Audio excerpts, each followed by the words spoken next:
VIP products. Ms. Blatt? Mr. Chief Justice, and may it please the court. This case involves a dog toy that copies Jack Daniel's trademark and trade dress and associates its whiskey with dog poop. After a 4-day trial, the district court found both infringement and dilution. The Ninth Circuit erroneously reversed both holdings. As to infringement, the Ninth Circuit did not disturb the trial court's finding of likelihood of confusion. It instead reversed by applying an exception to the Lanham Act that the Second Circuit in Rogers v. Grimaldi invented for movie titles. Under Rogers, an expressive work is allowed to confuse as long as the use of a mark is artistically relevant and not explicitly misleading. But the Lanham Act has no exceptions for expressive works. It bars using marks for any goods when likely to cause confusion as to origin, sponsorship, or approval. Artistic relevance has nothing to do with confusion, and both implicit and explicit uses can confuse. Nor does constitutional avoidance justify Rogers. Rogers doesn't plausibly construe any text, and there are no First Amendment issues to avoid. Trademarks are ancient property rights that necessarily restrict speech to protect investment in goodwill and prevent consumer confusion. And parodies can be confusing. Now, as a practical matter, parodies won't confuse when differences in marks, markets, or message, typically ridicule, signal that the brand company didn't make the joke. But absent these features, pervasive copying and trading off a brand's goodwill tends to confuse. And survey results showing consumer confusion indicate that the parodist did too much copying and not enough distinguishing. As to dilution, the Ninth Circuit held that the exclusions for non-commercial use mean non-commercial speech. That holding renders neighboring exclusions superfluous, and it nullifies Congress's decision to limit the parody exclusion to uses other than as a designation of source. This court should give non-commercial use its ordinary meaning, a use not involving the buying and selling of goods. I welcome your questions. Could a statement be, could it fail Rogers and be misleading yet not be confusing under the Lanham Act? Well, the statutory test is likely to confuse as to sponsorship. I understand that, but I'm just wondering if there are two ships passing in the night, that it could be misleading yet have nothing to do with confusing. Likelihood to confuse. So if it's misleading as to the sky being blue, you're right. That has nothing to do with confusion. But if it's misleading as to the origin, sponsorship, or approval of the goods, then absolutely, or services. So it's not, you're right, misleading in the abstract is irrelevant under the Lanham Act. It's confusion as to origin, source, or sponsorship. So if you just have I can go on with examples, but there's lots of explicitly misleading speech that doesn't violate the Lanham Act. So would we have to dispose of or overrule Rogers in order to focus more clearly on likelihood of confusion under the Lanham Act, or can they coexist? No, obviously not, since every case recognizes that the test involves a non-application of the Lanham Act because the Second Circuit thought the Lanham Act struck the wrong balance. So there's no way to keep Rogers and for you to win this? No, we can win this case on a narrow grounds. There's no way to keep Rogers and be faithful to the text. We can win this case by the court assuming there's an atextual exception, and this court can go on and invent an atextual break to that exception. It's unorthodox for this court to do it, but you can certainly do that, and we've offered a bunch of distinctions. The problem is the text doesn't make any of these, and it's particularly unorthodox for this court to create exceptions as to parody and fair use when Congress put in two fair use explicit exceptions in the Act for both infringement and dilution and didn't see fit to do so here. So what would you do with the argument that respondent makes that, well, the Lanham Act presents difficulties for the not so well-heeled defendant or accused infringer? Yeah, well, I mean, the consequence of having a property right is property owners are going to protect them, and the consequence of their position is they would say if you have an intentionally 100% confusing as to customers, but as long as there was no overt lie, that they should have to get out and avoid the Lanham Act. If you're concerned about the First Amendment, someone can be, I don't see how it would be valid, but someone could bring an as-applied First Amendment challenge. It just would borderline frivolous because it's confusing speech and it's a property right. I just don't think, a property right by definition in the intellectual property area is one that restricts speech. It's part of the bundle of sticks that you have a limited monopoly on a right to use a name that's associated with your good or service. Ms. Platt, I'm just wondering why you are making such a broad argument when there are pretty obvious narrower arguments available to you. So, for example, one could say that whether the Rogers test should exist, whatever its scope should be, this is an ordinary commercial product using a mark as a source identifier. In that case, whatever we might think about the Rogers test, that's far from the heartland of the Rogers test. The Ninth Circuit just made a mistake as to this. The end. Why wouldn't that be sort of the obvious or appropriate way to resolve this case if we were coming out your way? It's a totally obvious and appropriate way, but as a lawyer, we have a quandary that you usually are up here saying, I need a legal principle, and I don't want you answering my hypotheticals of, well, that's not this case. So I've got a I think that's a pretty good legal principle. It's like it's an ordinary commercial product using a mark as a source identifier. That doesn't get any special protection. There's a legal principle for you. So and that legal principle looks a lot like the fair use exclusions that Congress didn't write in. But I'm fine with the commercial product. Here's the problem is once you acknowledge or assume Rogers, you immediately get into the situation of you're saying, I will allow a confusing short film, but not a confusing commercial. I'll allow a confusing painting, but I won't allow confusing wallpaper. I'll allow a confusing video game, but I won't allow a confusing board game. I will allow a confusing tapestry, but not a confusing rug. As I said, this is not to suggest that there is a secure Rogers heartland. I'm just saying it's totally unnecessary in this case to think about that question or to get there.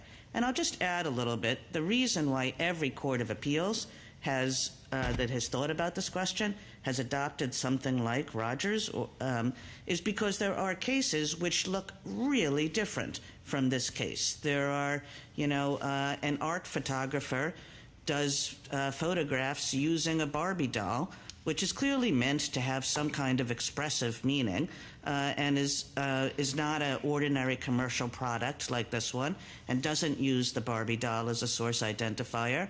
And what the courts have been groping towards, maybe they've been right, maybe they've been wrong. All I'm saying is, why should we decide that case when we decide this case? You don't have to, and the Barbie case is a classic case, that example of where there's an explicit fair use exception for dilution. We're fine with your dog toy case, but it's just so obvious that someone's going to ask about a dreidel or a Halloween costume or a coloring book or a tchotchke, ceramic pottery. There's just all kinds of goods out there that are ordinary commercial goods that you're sort of head scratching about. Well, I don't know how that fit in. And I just think the video game versus a board game, a Scrabble comes in a board game and a video game. A 20-minute commercial looks a lot more expressive to me than a 4-minute short film. So can I ask it this way? I guess I'm trying to understand why it's atextual, in your view, to focus on this idea of use of a mark as a source identifier. Because it seems to me that what you're describing as the problem is courts grappling with the degree of expressiveness of various items in terms of determining whether or not this art Rogers exception should apply. But I wonder whether the cleaner, more sort of consistent with the statute way of looking at it is to ask, is the artist using this mark as a source identifier, as the threshold? And if they aren't, then I guess the Lanham Act doesn't apply because, as you've said, the Lanham Act worries about confusion that arises from use of a mark as a source identifier. So if they're not doing that, then there's no trademark problem. But if they are doing that, if it's being used as a source identifier, then I suppose we get into all of the questions under the Lanham Act test as to whether or not there's trademark infringement. What's wrong with that? Well, unfortunately, a lot. And with respect, that literally you're taking language in the text of parody and in the text of 1115b4, which you had a Supreme Court case on, KP permanent makeup, saying other designation of a source are actually exceptions under two statutory provisions that don't appear in infringement. So I'm fine with you making up stuff. No, but I'm not making it up. I mean, you said here this morning, and I wrote it down, that the whole confusion issue Do you agree that confusion is the heart of the Lanham Act? Confusion has Infringement? nothing to do with designation of source. So no, you're sorry, but in trademark law, you can have a very confusing use of a trademark. But I'm sorry, Ms. Blatt, you said a few minutes ago that it's misleading as to origin of source or sponsorship, that's the confusion that we care about. That what the Lanham Act is trying to do is say, are consumers confused as to the origin, source, or sponsorship of this product? And I agree with you, but I'm wondering then, why isn't that the threshold question? Just let me give you an example. The famous film pre-Rogers case, the Dallas Cowboy cheerleaders, involving 12 minutes of graphic sex involving a trademark, was not a source identifier. It was just a very confusing use of a trademark. Source, let me just explain what a source identification means. It means a consistent and persistent origin of source, even if the source is unknown. So like iPhone, even though there's not a company called iPhone that makes the phone, it's Apple, iPhone is a trademark.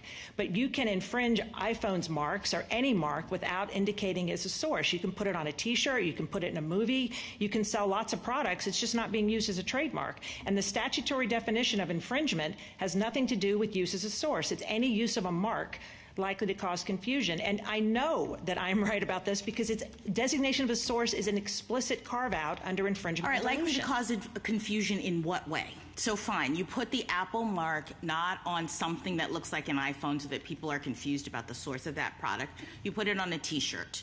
So likely to, how is that a trademark infringement in the sense of origin of source? Sure, if you just put a t-shirt that says Apple sucks, that is a diluting, it's a use of the trademark. It doesn't indicate a source, it's just a statement. If you have put your favorite cartoon character in a movie, that's not a designation of source unless I'll put it this way, like a title is not a designation of source. Gone with the Wind is not a designation of source. It has to be, Harry Potter might be, but just standard trademark law, and you can look at any case or any McCarthy and it'll tell you that you can violate the trademark law even though you're not engaged in trademark use. Can I get you back to a question Justice Thomas asked, okay? And in part that Justice Kagan did. I have some hesitation doing away with the Rogers test because without knowing that the likelihood of confusion test is sufficiently flexible itself. By the way, you talk about making things up. The Polaroid test, the Steelcraft test, it's all judicially crafted. These tests have to be, because the statute talks about likelihood of confusion, and what judges have to do is figure out how do we get to that? How do we decide whether it's confused? So we got to create some principles. I think you're right about it can't be just commercial products, because then you get into, can you use it in one setting but not another?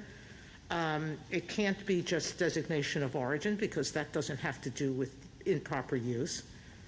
I think it's contextual.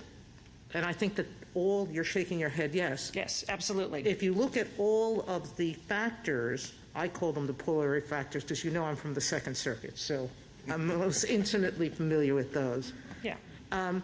What they're trying to get at is whether the use of this trademark in this context can or is confusing. And so I see the Rogers test, perhaps not as articulated, but all of the circuits have some form of it, and it's all different. But I see them all doing something where they're saying there are certain contexts of use that are less likely or not likely to confuse. What the Second Circuit said with respect to titles is, when you're talking about a title use, the context of a movie, you can't decide whether it's confusing until you look at the movie and you decide whether or not the movie uses the title in an aesthetically pleasing way. I think they did add something to the likelihood of confusion standard that's not there, because they said it has to have, I don't remember the words, but something greater than just the likelihood of confusion. Artistic relevance? Artistic relevance. That may have gone too far, okay? But my point simply is, I would limit this to parody and not to anything else, because parody as a context does ask not all of the Polaroid factors. It asks something very different. And that's what I would limit the likelihood of confusion test to. But I want you to answer these hypotheticals. Of course. All right? And I want you to answer them in view of what Justice Thomas said. Assume that I think that there are some uses that in context, on their face, should not require a litany of Polaroid factors with surveys and everything else for a court to be able to decide this on a motion to dismiss or summary judgment. An activist takes a political party's trademark, animal Logan. I'm sorry, I missed the last part. Takes an animal Logan, a donkey or an elephant, okay? Oh, elephant. Yeah, whatever. I got it. One of the political party's animal Logans, and makes a T-shirt where the animal looks drunk, accompanied by a slogan, "Time to sober up, America." And they wear that proudly at a protest or here in court. Do you want my answer? She sells these T-shirts on Amazon. Okay. The political party gets a consumer survey purportedly showing that 15%, 20, 25, 10, whatever number we make up, okay, think the activist needs the party's permission to copy the logo. So, I'm a judge. I know what I would do. But tell me what you would do. And do they have to go through a full trial under the Polaroid factors to decide this case? Okay, so, first of all, that's funny. Your example, I'm going to give you that. Second of all, if I could go back to the point about Polaroid, there is the fact that a product, including your T-shirt example, is funny or it has a parody is not relevant. What is extremely relevant is any characteristic. Is whether the person viewing it would get the joke.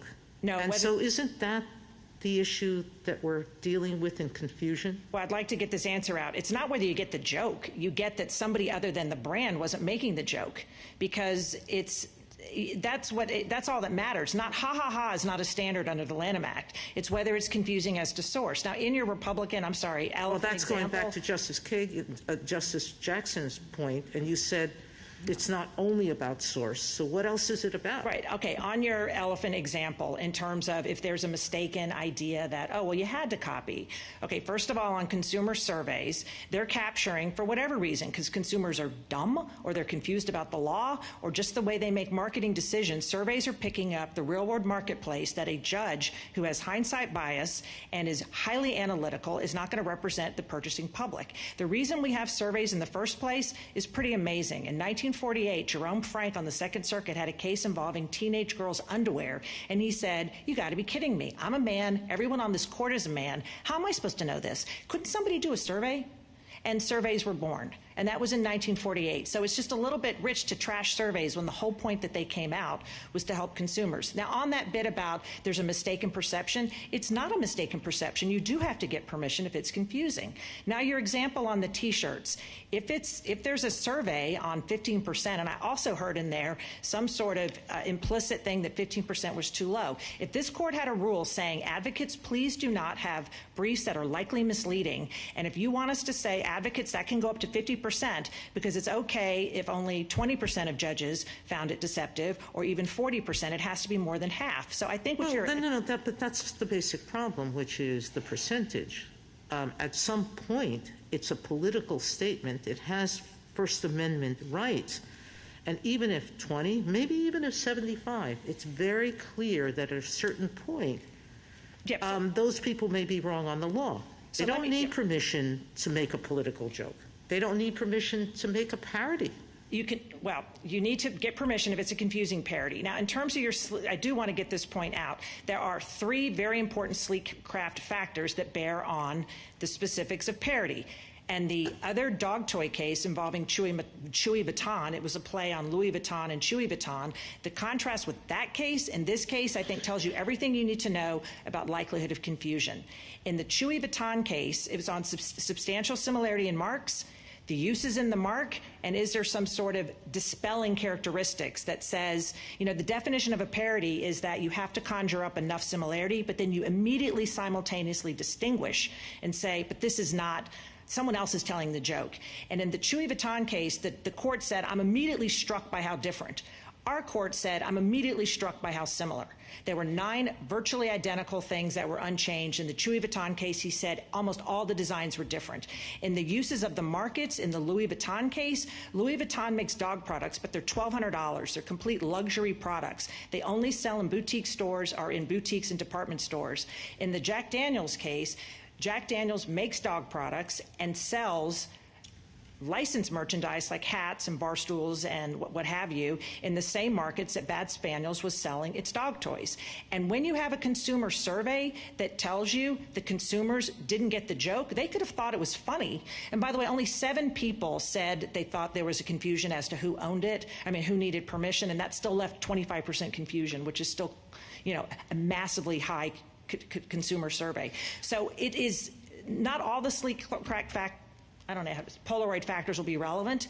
And the other thing I want to say before the government gets up here, for 30 years, what I've been saying is what the PTO has been doing. They've been finding parody after parody, either confusing or not confusing, based on the same thing that this trial court did. It looked at how similar and famous the mark is, and is there something that kind of says, whoa, it's so obvious. I think in the Republicans go around drunk and need to sober up, your average consumer is going to think the RNC didn't do that. But I could go on and on and on. And the other thing I just wanted to say about your aesthetically pleasing, the movie Debbie Does Dallas was not aesthetically pleasing. It infringed a trademark. It infringed someone's property rights, and it was diluting. So the other side wants to talk about the uses they like. They don't want to talk about the pornographic and poisonous things that can be done when you infringe someone's trademark. Thank you, counsel. Justice Thomas, anything further? Justice Alito? I take it your short answer to Justice Sotomayor's hypothetical, where let's say the survey shows 25%. Let's say it shows 30%. Your answer is that has to go to the jury. Well, we cited the Dark Knight case, the Fortis case. It was resolved on Would it go to Twombly. the jury or not? Can you give me an answer? I think it would probably. It just depends if there was something wrong about the survey. But I don't know if it would not go to a jury. It could go to it could be resolved on summary judgment. It would go on summary judgment Yeah. in favor of the Republican Party or the Democratic Party. Well, depends. Unless it meets 12b-6, it survives a motion to dismiss. Let me give you some other examples that are in the briefs. I'm sure you're familiar with it. So this is from the Electronic Frontier Foundation's brief. So here's a poster. Let's say this is on a T-shirt. It says diamonds. It's got a picture of 2 hands. One has a diamond ring on it. And at the bottom it says, your purchase of diamonds will enable us to donate a prosthetic to an African who lost his hands in diamond conflicts. And at the bottom it says De Beers, from her fingers to his. Let's say that's on a T-shirt. What about that? Well, I don't think that's going to be likely confusing. If it's diluting, it will have an exception for fair use unless that does not look like a trademark use. But if that becomes a line of books, movies, TV shows, and you're selling all kinds of mugs and coffees, then you would not have the fair use exclusion. But yeah, the more it says something ridiculous or condescending about the brand, it's so likely to not be confusing. You always run a chance that you might have a dilution claim, but there's a fair use exception and a non-commercial use exception that are pretty robust. Could any reasonable person think that Jack Daniels had approved this use of the mark? Absolutely. That's why we won below. Really? Yes, but let me envision this scene. Somebody in Jack Daniels comes to the CEO and says, I have a great idea for a product that we're going to produce. It's going to be a dog toy, and it's going to have a label that looks a lot like our label, and it's going to have a name that looks a lot like our name, Bad Spaniels. And what's going to be supportedly in this dog toy is dog urine. you think the CEO is going to say, that's a great idea, we're going to produce that thing? No, but Nationwide ran a Super Bowl commercial with a dead child in it, and they had to pull it because it was such a bad idea. I don't know who approved that one. It was really embarrassing for them. So People a make reasonable dumb person would not think that Jack Daniels had approved this. I think if you're selling urine, you're probably going to win on a motion to, on a 12b6, but you're probably also violating some state law. But sure. No, you're not selling urine. It's exactly this toy. Sorry, I thought it was. No, it's exactly this toy. Urine. I'm sorry. Which purportedly contains some sort of dog excrement or urine. Okay, my bad. The CEO is going to say, this is a great idea. Well, just showing how confused I was suggests that I would be your perfect consumer. Justice Alito, I don't know how old you are, but you went to law school. You're very smart. You're analytical. You have hindsight bias. And well, I went to a law school where I didn't learn any law. So no. Okay, but it's just a little rich for people who are at your level to say that you know what the average purchasing public thinks about all kinds of female products that you don't know anything about, or dog toys that you might not know anything about. And so I don't know. I had a dog. I know something about dogs. The question is not what the average person would think. It's whether this should be a reasonable person standard to simplify this whole thing. So since 1976, you've had this appreciable or substantial number of confusion. And again, I think the best example is just you can enact a rule that says likelihood of confusion by judges or likelihood of deception. And if you think that's the average reasonable judge, okay. But I don't know how you would do a survey on that. And if you think there's something wrong with the survey, you can dismiss it. The court in Booking said surveys have to be done with careful design and careful reading. And the court can reject the survey. Well, I'm concerned about the First Amendment implications of your position. And you began by stressing that Rogers is atextual, it was made up. There is a text that says that Congress shall make no law infringing the freedom of speech. That's a text that takes precedence over the Lanham Act. And you said there are no constitutional issues.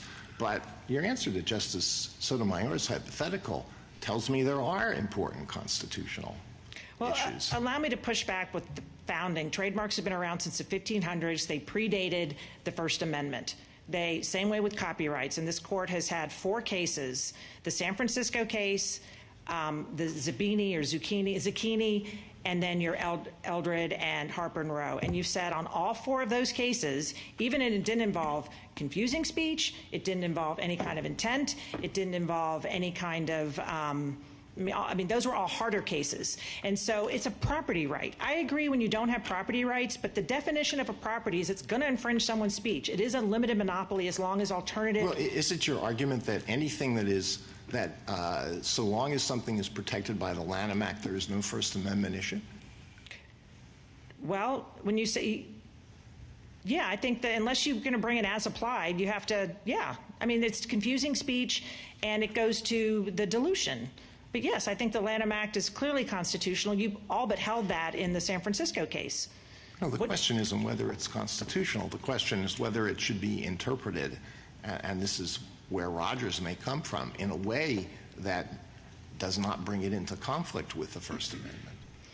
Well, then you should strike the statute as either facially invalid or as applied to a dog toy. It just seems that you're overturning centuries and billions of dollars of brand investment as to confusing. What I hear you saying is that you're worried about, you think are non-confusing uses, but courts have been, I think we cited it on page 25, case after case that rejected parodies.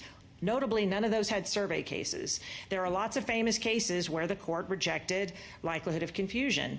And as to dilution, again, there is a Supreme Court case on point, the San Francisco Athletic Association case. Thank you. Thank you. Anything further, Justice Sotomayor? Justice Kagan? Justice Gorsuch? I just want to make sure I understand your position with respect to the First Amendment. As I understand it, your primary position is that trademark is consistent with the First Amendment. It predated it. It was thought to be consistent by the founders at the time. Well, and it doesn't protect confusing speech. Fine. You're not, though, opposed to the possibility that there may be as-applied cases in which trademark law does butt up against the First Amendment. And that's the appropriate place to, yes, to say as applied, it's unconstitutional, yeah. And that could happen, and that could have happened here. It just And that's the end of that, yeah. One further question. Your friend, or your amicus, I should say, the federal government's about to get up, but I'm not sure how much of a friend they really are to you. I agree. And their argument is that the district court here failed to, even under the appropriate test that you are arguing for, consider parody and confusion in this case, and we should remand for reconsideration of that issue under existing standards. Forget about the Rogers gloss. And I just wanted to give you a chance, briefly, Yeah, okay, fair. to talk about that. Yeah, so Justice Gorsuch, we agree you remand, and VIP has lots of arguments that we didn't meet the likelihood of confusion test. So that will be on remand. We'd have to win that. But as to the government's argument, which is that there was a weighing of the capitalizing on the goodwill and not enough weighing as to the need to copy, we are relying on 30 years of PTO case law that said, has never mentioned, they mentioned trading off of goodwill as a factor for confusing because it tends to confusion, and not once in 30 years has a PTO case rejecting registration based on parody has it said, well, we're going to discount the similarity. They're just looking at likelihood of confusion. You agree, though, that we would vacate and remand, and, Yeah. and the Ninth Circuit will do what it will do. Yes, and they did brief. That's fully, all those issues are fully preserved, the other side. Yes. So they have all those arguments on remand. Thank you. Justice Kavanaugh, Justice Barrett, Justice Jackson. So going back to Justice Gorsuch's point, isn't trademark consistent with the First Amendment because of trademark infringement's limited scope? And by that I mean, isn't the point of having a trademark to identify the mark owner's own goods or services and to prevent others from passing off their goods and services as the mark owner? So the confusion that we care about is that people in the marketplace are going to be looking at these items and think they're the mark owners because of the way they're labeled, rather than the person who actually created them. If I'm right about that, then I guess I'm trying to understand why shouldn't the defendant have to be using the mark in a way that identifies who is responsible for it in order for trademark infringement to even apply? So passing off was in the 1920 Act. It started extending past that in the 1946 and then in 1988, so it's just always been extended past passing off. And it's never been limited to designation of a source since the first Trademark Act of 1881. So you've had trademark law since the late 1800s. You struck the first one for being unconstitutional, but if you just... All right, so if it's broader than that, then don't we start really worrying about what Justice Alito and others have brought up? If it's broader than that, then I think we start being concerned about impairing artists who are referencing the mark from doing that in their work. And I guess my thought was, all right, we have these artists with First Amendment rights, or parodists or whoever, and the way we prevent infringing their rights is by making sure that trademark holders are only able to come in and accuse them of problems if they the artists, are trying to designate the source of their products by using the mark. I think that's a reasonable policy proposal, but here would be my response to Congress, is that when you... Isn't that what the statute was trying to do? That's the point of confusion. That's the area of confusion that you keep saying is what the statute is all about. So Rogers was not even applied past titles until 2003 and not to the substance of movies until 2008. We've had a very vibrant film and artistic community since, I don't know since when. So the arts have flourished. All right, one last question. Sure. I'm sorry. All right, let's say that's my view, okay? If I think that the Lanham Act only kicks in if we have an item that is being passed off, as you say, or an item that is creating confusion as to the source or origin or sponsorship, all right? Do you have an argument in this case with respect to this item? Yes. That it's confusing in that way, as to origin or sponsorship or source? Yeah, that was that's on page 5, but that was the survey, that was the finding, and on page 5 of our reply brief, we have 6 ways to Sunday on why this was a designation of source, including the admission in their complaint. All right, great. Thank you. Thank you, counsel. Mr. Garnieri?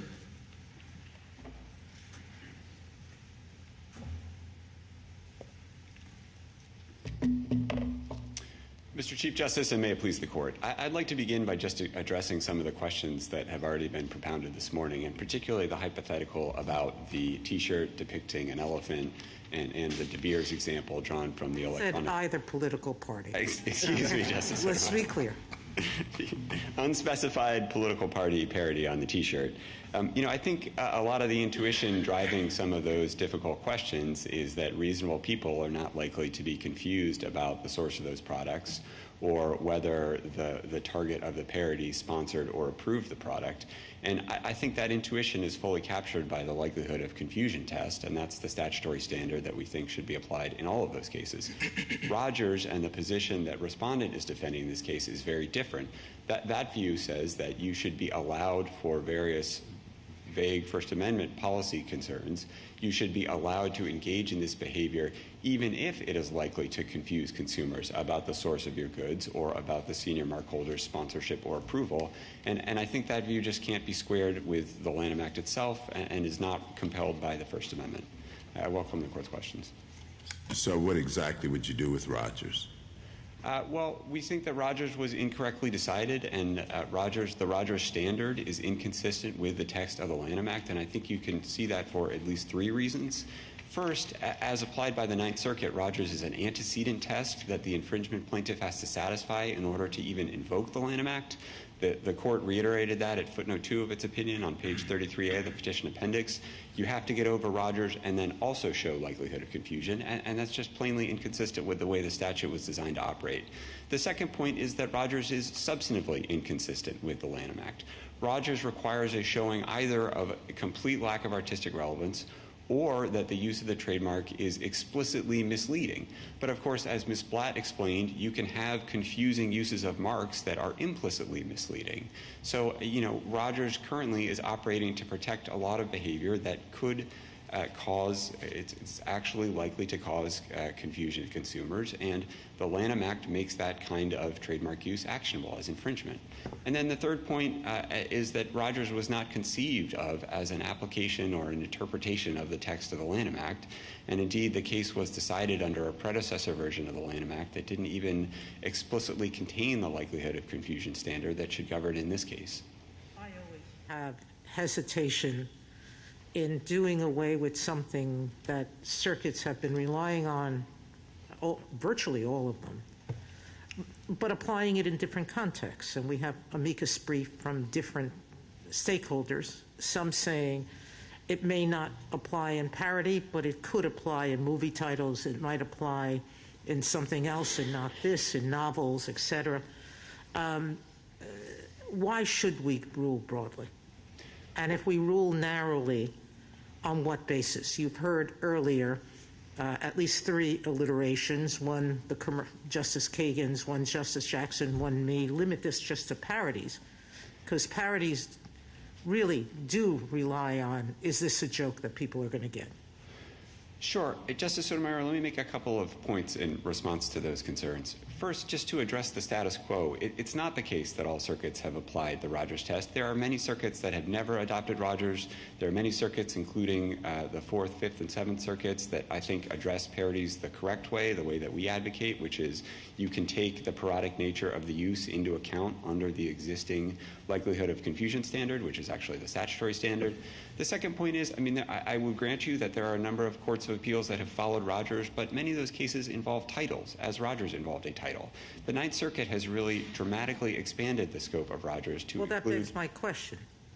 Sure. Why don't we just decide on parody rather than everything else?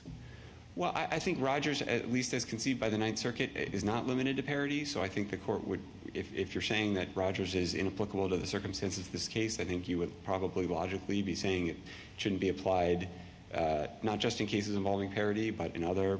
I don't know why that's logical, because we're not dealing with titles, movies, or anything else. Fiction.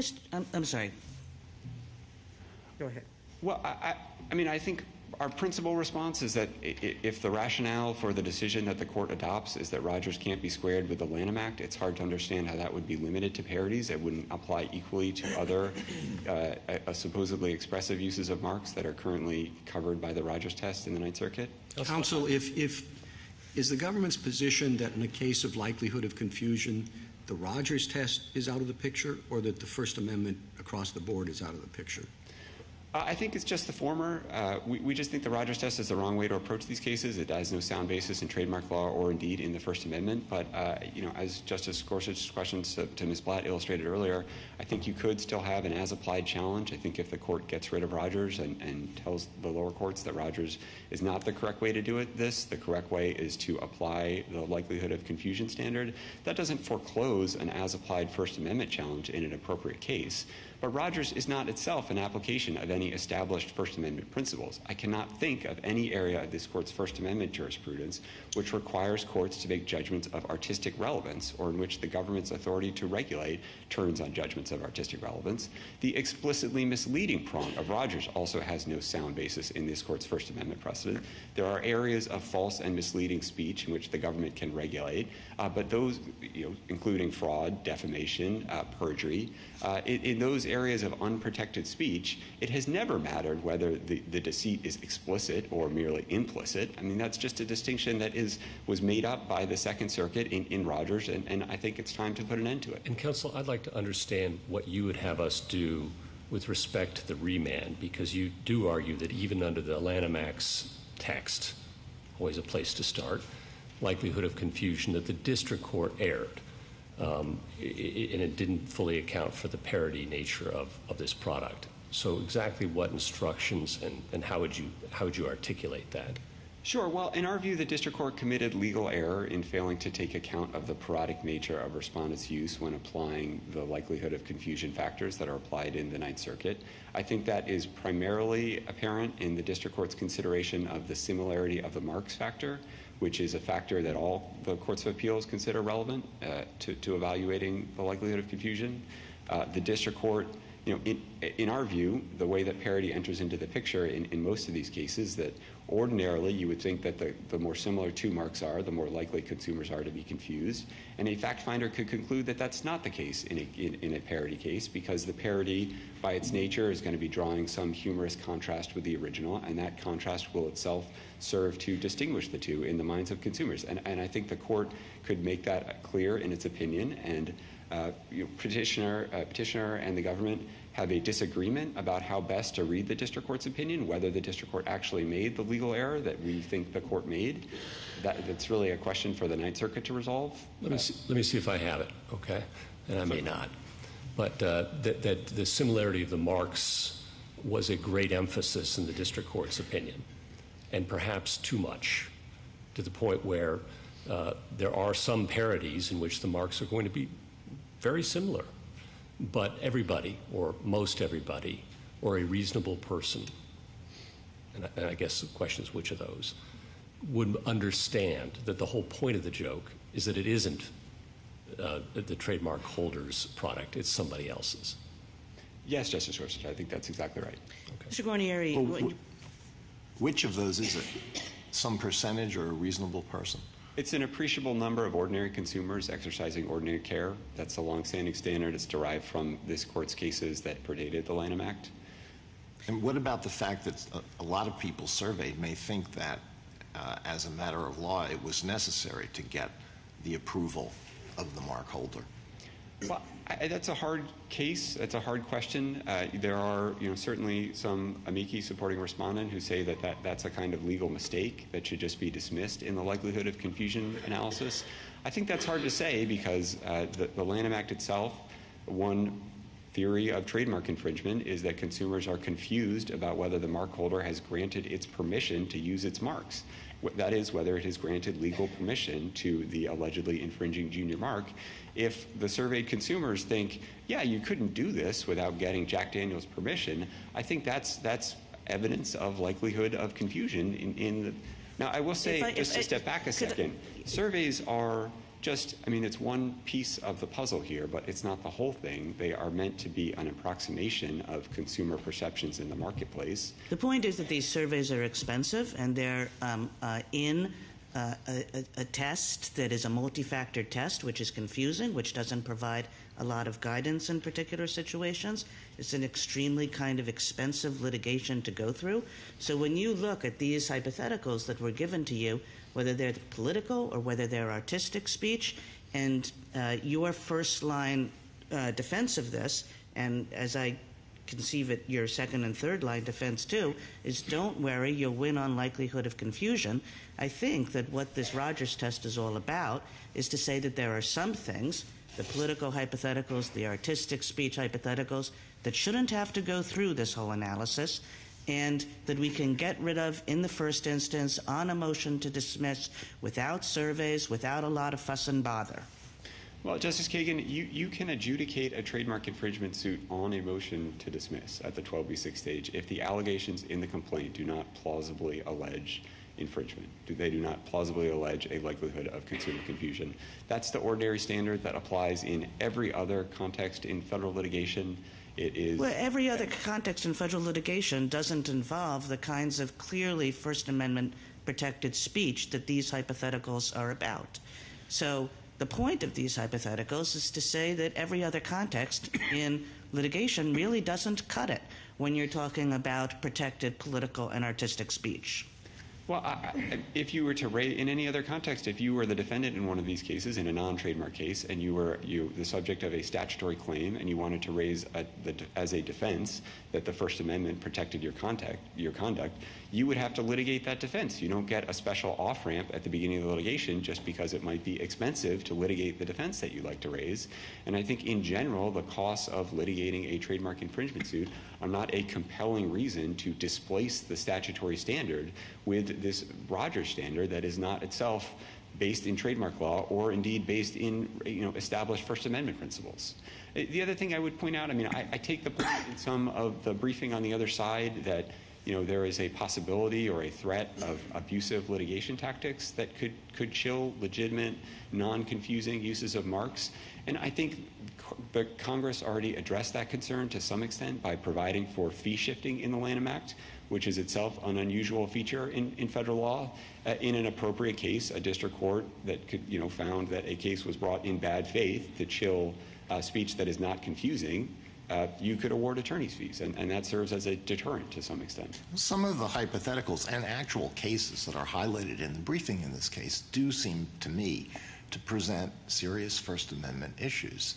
And you seem not to be very concerned about the free speech implications of the position that you're taking. Here's another example. This is a real-life example in one of the briefs.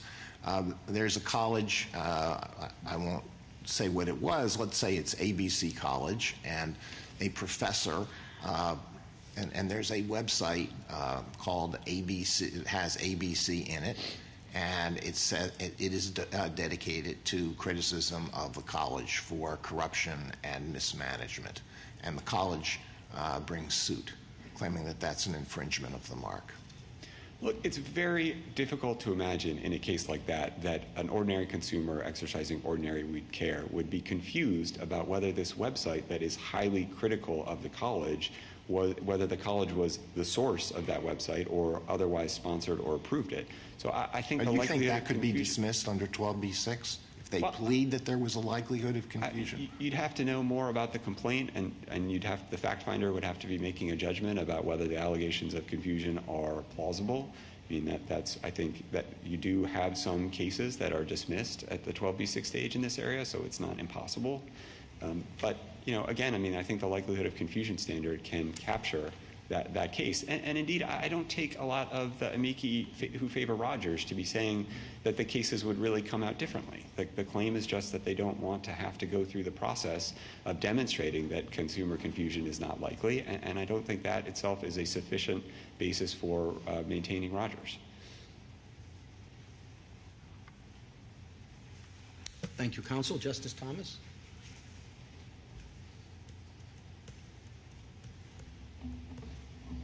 Justice Kavanaugh? And Justice Barrett? Oh, I'm sorry. Justice Jackson?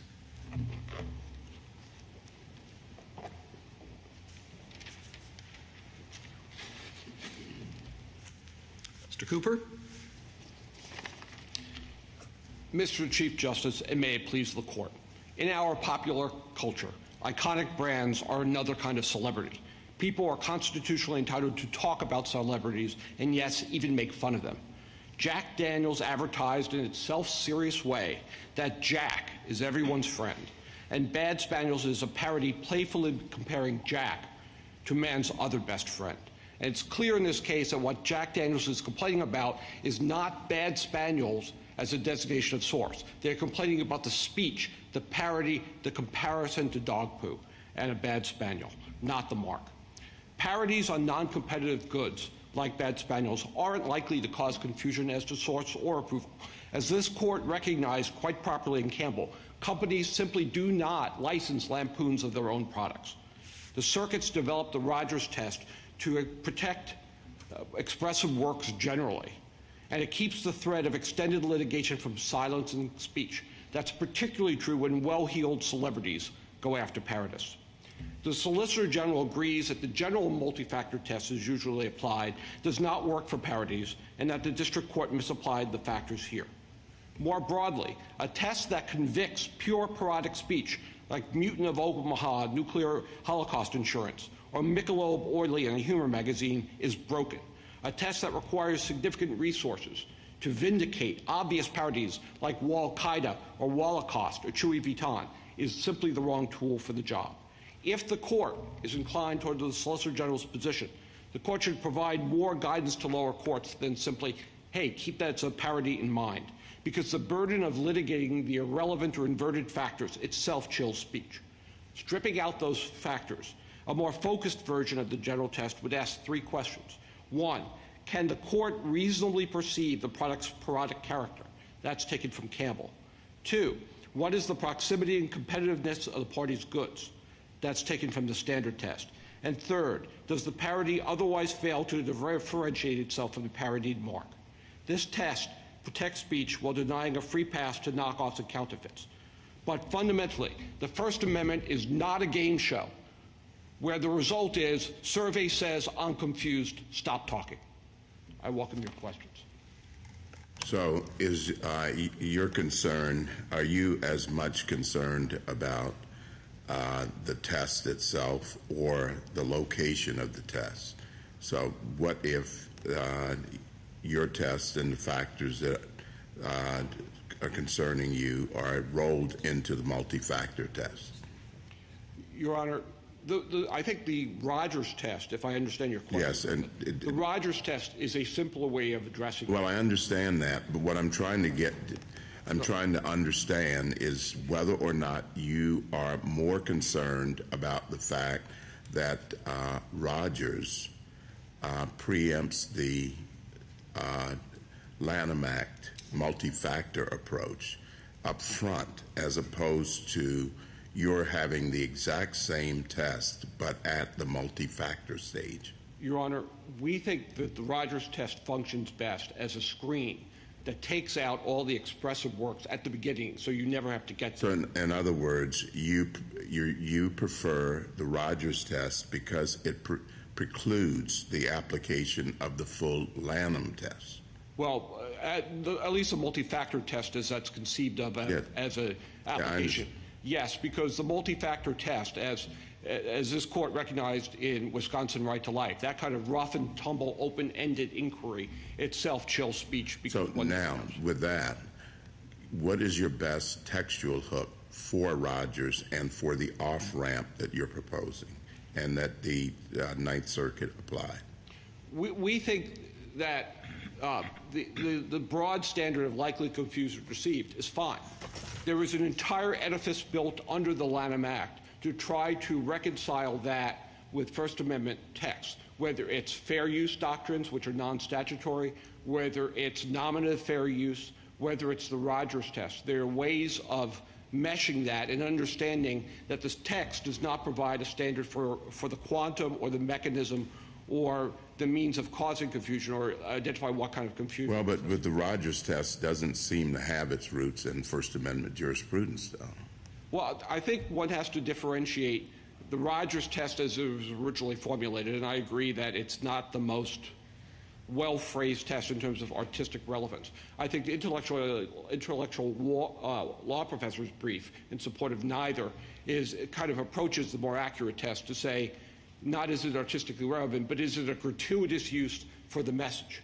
So as long as there's a connection, it's not just throwing on a funny trademark that has nothing to do with the rest of the good, then that has a significant relevance. And I think as applied in the parody case, parody is an easy case because of the nature of parodies, in both saying, I'm the original, but I'm also not the original. Can I ask you, you said that Rogers screens out expressive works, and I think part of the problem that I'm struggling with is all of the uncertainty we have as to whether or not something is sufficiently expressive, and that seems to be where there's a lot of problems in the administrability of the Rogers test. So let me ask you one question, which is it your view that expressive works can never confuse as to source or origin? Because if an expressive work can, I don't understand why it would be entitled to be screened out.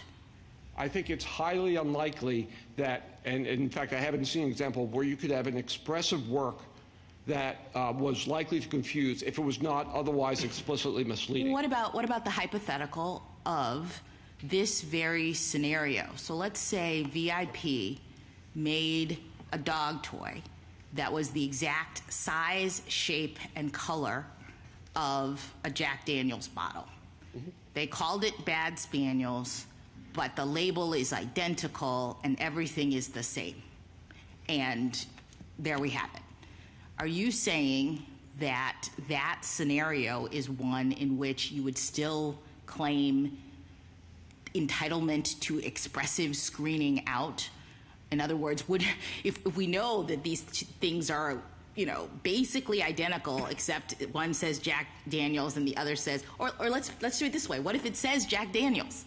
That's an easier hypothetical. The Chewy dog toy says Jack Daniels, and it's the same color, size, shape, and everything. It is easy, because we would consider that to be explicitly misleading. The parody here, though, is not putting Jack Daniels on a dog toy. There is far more to it. And there is, in this case... What is there to it? What is the parody here? The parody? Yeah. The parody is... maybe I just have no sense of humor, but... What's the parody? The parody is multifold, but the testimony indicates, and it's not been disputed, that the parody is to make fun of marks that take themselves seriously. Well, you say that, but you make fun of a lot of marks. Doggy Walker, Dos Perros, Smella Arpa, Canine Cola, Mountain Drool. Are all of these companies taking themselves too seriously? Yeah, yes. In fact, you don't see a parody just like as a soft drinks and liquor companies take themselves too seriously as a class?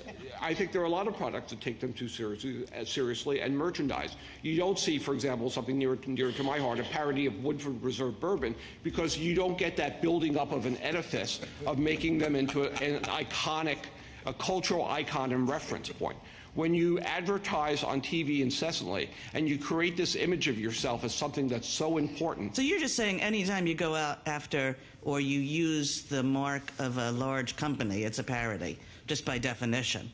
Because they must take themselves too seriously because they're a big company. I think, as applied here, there's no doubt that Jack Daniels takes itself very seriously. I don't know. I don't think Stella Artois takes itself very seriously.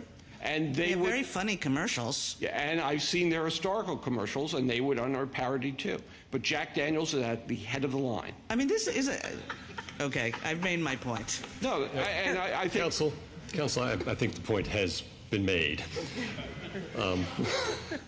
I just have a slightly different question. So with respect to Rogers itself, you've said the artistic expressiveness isn't quite right. And you'd agree that judges would make for pretty lousy art critics, I assume. That's correct. Okay. So do lawyers of all kinds. Well, thank you. Appreciate that.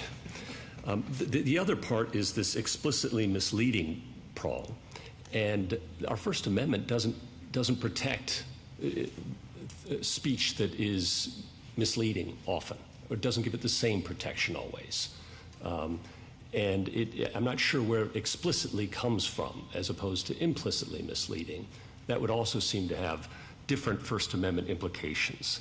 So where does that come from? The problem of artistic use, Your Honor, or any kind of expressive use. Well, we've already put that aside. Right. No, the so problem the of explicitly misleading portion. Right. Why well, explicitly? Here's the problem. Is that, first of all, explicitly misleading is a way of identifying a mechanism of confusion. So it's consistent with statute. Oh, so we're back. So it's confusion then. That's the relevant standard. It's confusion caused by an explicitly misleading form. But confusion's the right standard. Well, it factors into the Rogers test. It factors into the statutory standard factors into the Rogers test through the explicitly misleading portion. Yes, as we've argued in a brief, it brings the confusion standard in. I think I understand.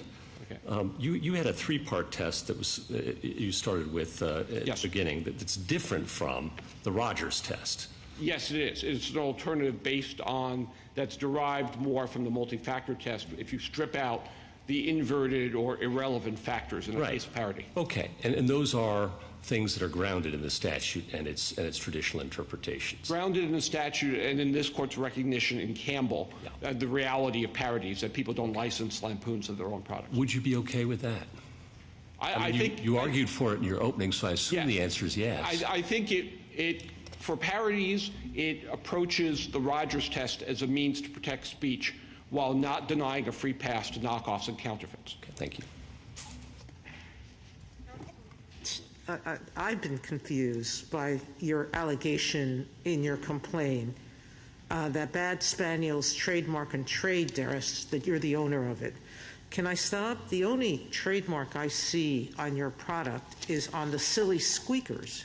That's the source, Silly Squeakers, correct? That's the trademark. That is the actual trademark. And that's the only thing that has an R on it. Right, or a TM. Okay. I'm not sure how you're calling Bad Spaniels a trademark, or why you're calling how the bottle, which you admit is the Jack Daniels trade dress because it's unique square bottle, how you could claim it as your own. We're not, Your Honor, but Jack Daniels is claiming that we are using that as a trademark. We're simply... So why did your complaint say that you are the owner of all rights in Bad Spaniels trademark and trade dress? Your Honor, it's a form allegation of legal ownership, which is a conclusion. It's not, under Ninth Circuit precedent, any kind of judicial admission. What we were just saying in the kind of rote way you do in complaints, that we're Bad Spaniels. And so the question is... You're not Bad Spaniels, you're Silly Squeakers. We're silly as a designation of source on the product. But in terms of identifying... every designer of products that puts their trade name on it, name any famous designer, they have a logo that symbolizes them. They give each design a different name. That's what you do. Bad Spaniels is one among many other names, Justice Kagan. That's correct. We have argued throughout the case in the district court and in the Court of Appeals that neither Bad Spaniels nor the label and the appearance on the toy are designations of source or function as a trademark. But some of your other toys are registered trademarks, aren't they? Doggy Walker is registered. Those Paros is registered. Only the standard character mark, what used to be called the type mark, only that name, not the parodic image. And Jack Daniels has made clear in this case that they don't consider Bad Spaniels to be infringing. It's the totality of the whole look. In fact, in their confusion survey, they used Bad Spaniels and the dog head, as it appears on the tag, the product, as their control sample. Did you agree with the suggestion that the First Amendment does not protect speech that is misleading? Well, we wouldn't have very much speech in this country if that were the case. I think that's an overbroad statement. And the court held that it protects speech that is demonstrably false in Alvarez, didn't it? Well, in fact, because people were not relying or going to be misled, something approaching fraud. In this case, there's no evidence that anyone would buy the Bad Spaniels toy believing that it either came from Jack Daniels or Jack Daniels sponsored it in the way that, you know, McDonald's sponsors something that actually comes from its franchisees. So why isn't that the threshold test? Why don't we just ask that at the beginning of all of this with respect to any argument about trademark in this way? Why don't we ask, would a customer, you know, mistakenly believe that this thing came from Jack Daniels, was sponsored by Jack Daniels? Why do we need a Rogers test that is importing, you know, these other kinds of criteria that don't seem to be grounded directly in the statute? Because The methods in which, in a commercial case with parties that should be operating entirely at arm's length, we determine whether someone would reasonably believe that there was a claim of origin or a claim of sponsorship or representation. Exactly. I'm just saying, so why isn't that the question at the beginning? Because it's so difficult and so subject to misapplication in expressive works, including parodies, that the standard You said method... parodies are clear. Parodies are the paradigmatic, easy answer to that question. We agree, Your Honor. We agree that this should have been a case susceptible of resolution by a motion to dismiss or motions for summary judgment, because no one looking at this toy could possibly believe. And it wasn't precisely because we have a Rogers test that I think is confusing people into doing other things. No, the district court threw away the Rogers test and applied the multi-factor test and got it wrong. Well, what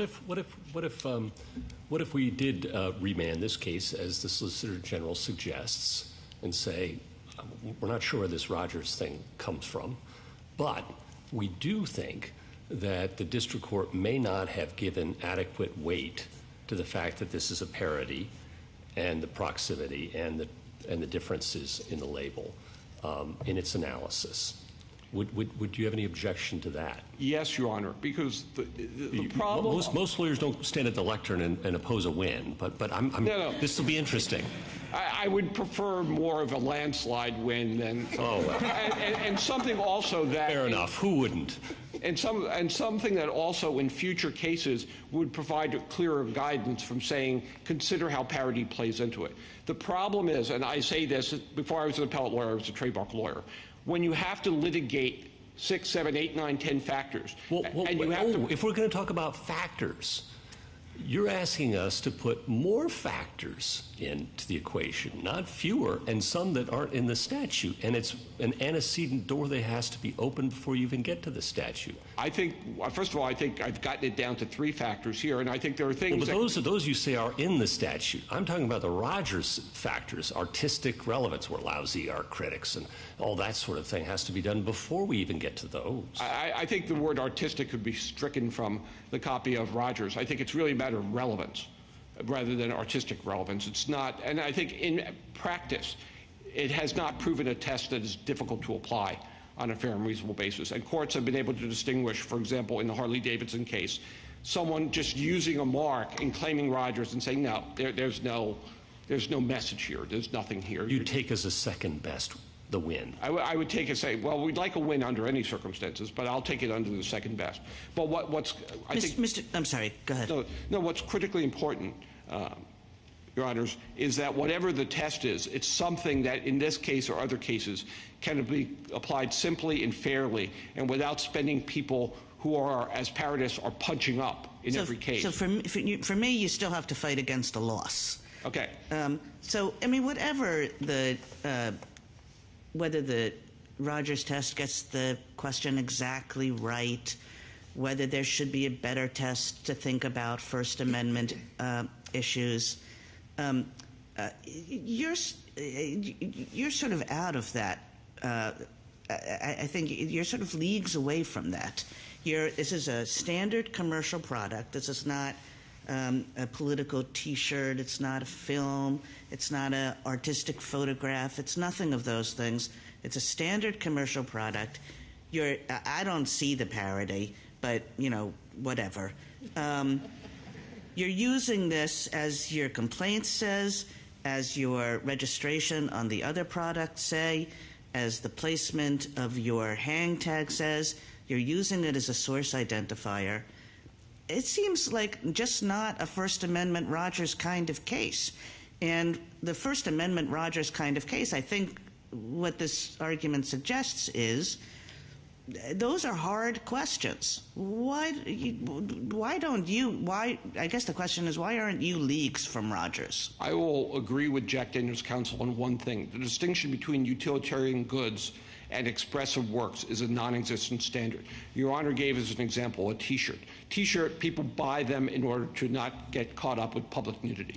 They are functional utilitarian goods, but they may also bear a message, whether it's a hat or a hat, we all know can become political symbols, or a T-shirt or a coffee mug. Okay, a dog toy, I'm just going to say, is a utilitarian good.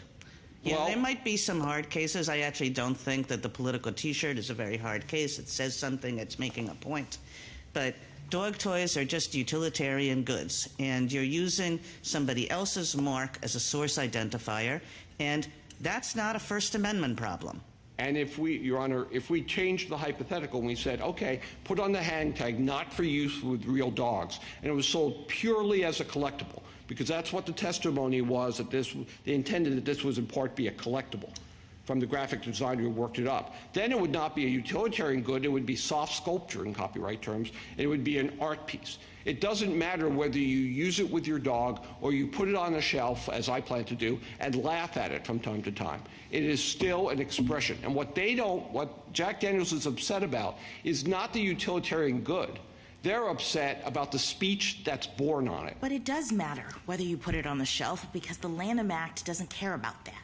If you put it on a shelf, right, then you're not using it in commerce. You're not shopping it around and potentially confusing people into thinking that Jack Daniels is selling this. That's the whole heartland of the trademark. I'm sorry if I wasn't clear about my hypothetical. If VIP Products sold that toy, not as a toy to be used with a dog, but as soft sculpture for people to buy and put on their shelf to get a good laugh at the joke, which at least some people get.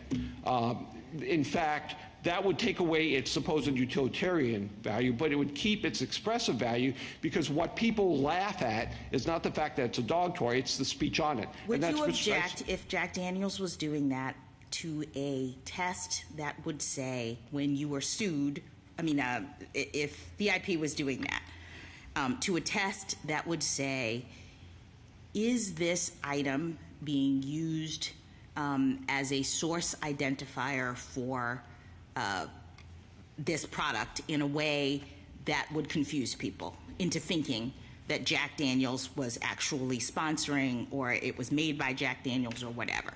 Would you object to that being really the primary question that is being asked? Well, that inquiry, Your Honor, does not turn on whether it's being used as a utilitarian good or not. True. I'm asking something slightly different. The question is whether people perceive, whether a reasonable, objective, reasonable consumer would perceive that this came from Jack Daniels or that right. Rather than does this have artistic value? Is it explicitly misleading? All of these other questions. Why isn't the question just whether people, in looking at this, a reasonable person, et cetera, the way the Lanham Act, I understood, directs courts to look at, are people confused into believing that Jack Daniels created this, sponsored this, or whatever?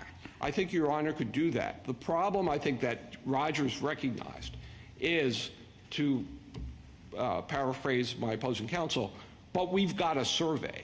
No, I and think the Rogers but court I think said, the problem, yeah. Let me just say, yeah. It's a survey, and also I think, as the Cliff Notes Court and other courts have noted, that when you're dealing with expressive work, you have to accept a slightly higher degree of confusion. But it sounds like what you're doing is saying, when you're dealing with an expressive work, we get a pass under the Lanham Act. We get to, even though the standard ordinarily for trademark violations and what Congress cared about is people putting things into the marketplace that confuse consumers into believing that that it's from the mark holder or sponsored by the mark holder. If it's an expressive thing, then we don't really have to do that. We can put our thing out there. People can be totally confused, but we then just scream First Amendment and we get out of Lanham Act liability. And I don't see that in the statute, and that's what I'm worried about. And I don't see that in the First Amendment either. I don't think you have to go that far to accommodate the first free speech considerations in the Lanham Act test. And I think a lot of those cases where people say, oh, we're expressive and we're doing something, the Rogers test itself would address through the application of the prongs. Either the use is gratuitous, just... And you don't think that could be taken care of through the factors in the Lanham Act? It could be. Isn't that the government's position in this case? They say just do it under the Lanham Act and send it back and have parity taken into account. It could, but it won't be unless this court provides more guidance as to what that means. And that's why we gave that stripped down version of the test.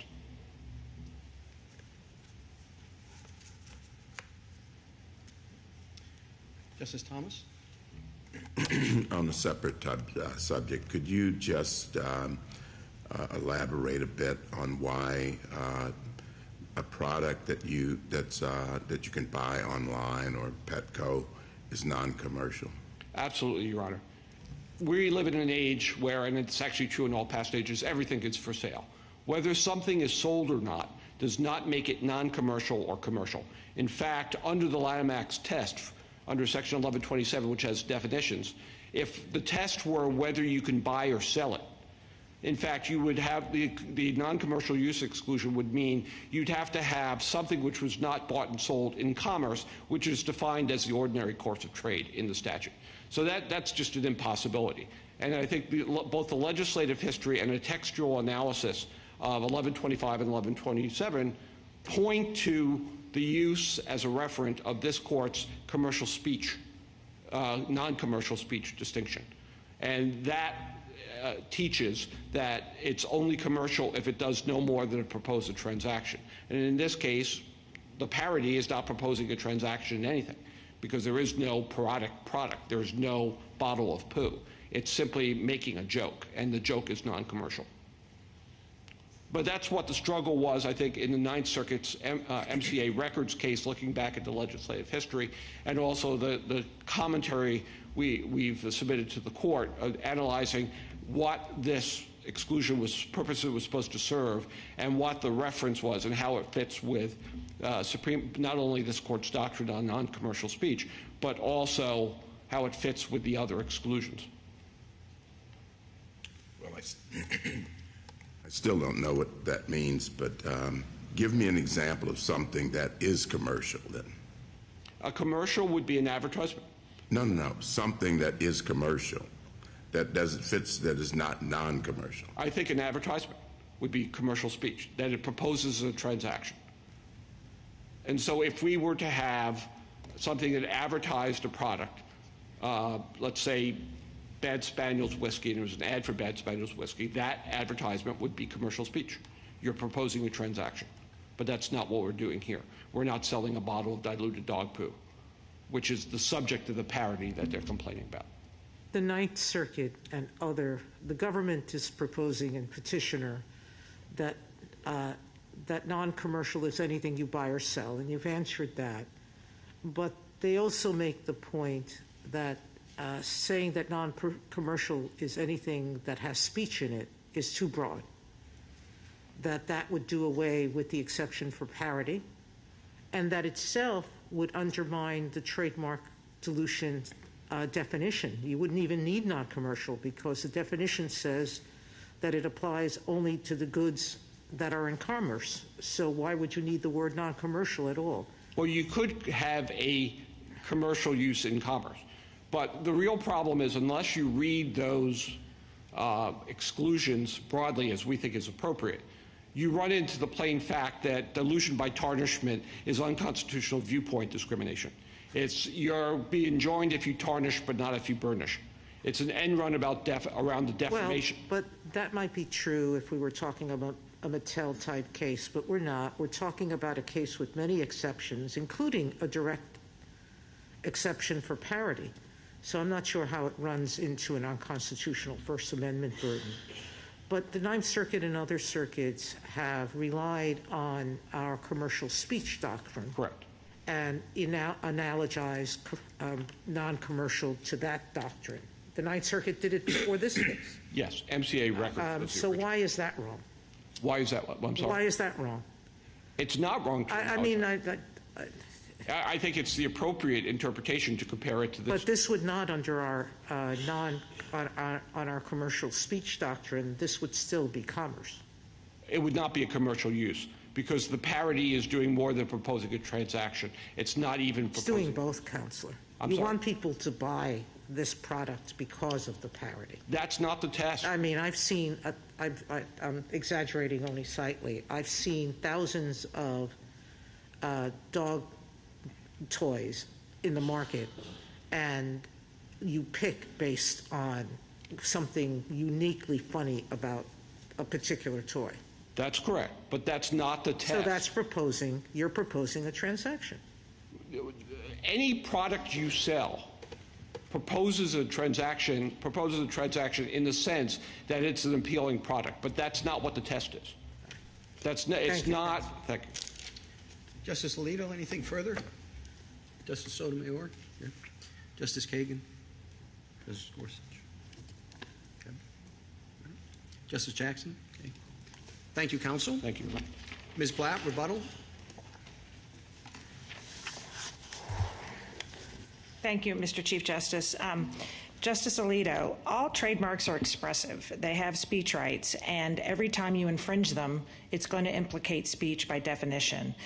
And what the other side, and I don't hear you guys talking about, is the half of speech that no one likes, the pornography and the poison. And it is hard for me to see how you can say that the trademark owner doesn't have an interest in something that approaches compelled speech if their mark has been using in porn films and porn toys and sex toys, and people are profiting off of that. In terms of where we're going with the message versus the product, the T-shirt example, there's a very entertaining case. The case is on page 25, all are rejecting parody, and it involves the Miami Vice T-shirt that's turned into Miami Mice T-shirt. Very funny. No one would think it's confusing because they're cartoon mice. And so there are plenty of T-shirts that just don't meet that confusion. The 1st, 7th, 10th, and D.C. Circuit have not adopted Rogers. Twombly and Iqbal, there's a case we cited on page 11, our brief out of the 7th Circuit, and it is a case saying it's completely implausible that the clean slate program in the Dark Knight movie could be confused with a clean slate software program, and the court dismissed that on Twombly, 12b-6. As far as I know, Rogers doesn't even get dismissed on 12b-6. It goes to summary judgment, so I'm not sure how Rogers helps. In terms of the disconnect between Justice Jackson and Justice Sotomayor. Justice Jackson is talking about designation of source, and Justice Sotomayor is talking about parody. But of course, those two intersect. You could have a political message on a dog toy. You can put a parody on a T-shirt. You can put a political message on a calendar, or one man's tchotchke is another man's paperweight. They are both decorative, and then anytime you mention holidays like Christmas lights, Christmas ornaments, Christmas trees, Halloween costumes, and I mentioned dreidels, menorahs, etc. I don't know what that is. Sounds too expressive to me, but they're all utilitarian. Finally, two more points. Justice Thomas, the examples of uses in commerce, which means trade or interstate commerce, sales over state lines. The examples that would not be commercial use are tweets, anything like a TikTok video, so that's social media, any televised campaign speech, campaign buttons, opinion articles, and pamphlets. So those are all goods that move in commerce, non-commercial because they don't involve the buying and selling of goods. Finally, in terms of the remand, we of course want the court to remand, and we think the issues are preserved. But it is somewhat galling to have the SG's office come up time and again and don't even mention the PTO's position. They have 30 years of case law that doesn't mention anything they're talking about today, and the government doesn't even mention it in their brief. I think that's unacceptable for them to come up here and say the opposite. Thank you. Thank you, counsel. The case is submitted. The Honorable Court is now adjourned until Monday next at 10 o'clock.